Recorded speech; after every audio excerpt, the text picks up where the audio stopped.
Mukha may ice cream dun, mag-i-scam na ako. Ma! Sana naman may mga ganun sa ice cream. Oh, bibili ka? Wala akong mga-i-scam. Anong bibili mo? Bukas? Ito ka. 40 pesos lang yan. May kasama na malaki at may. Ayan. Ito lang ba? Wala nang ibang flavors dito? Ay, ano pong flavors? So, ito na po. 40 pesos each. Pikit po kayo. Sana po magkahalo. Hawakan nyo. Sige, bye-bye. Hoy! Takbo, ang bilis. 5 pesos? Na-scam ako. I-report ko sa police. Naman. Tapos mo na yan.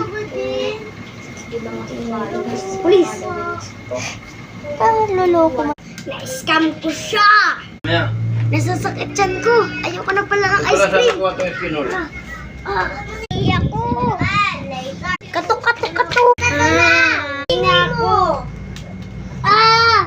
Nakuha ko na. Yak, thank you. Parang nakita ko siya naapakan niya. Ayun na, scam ko.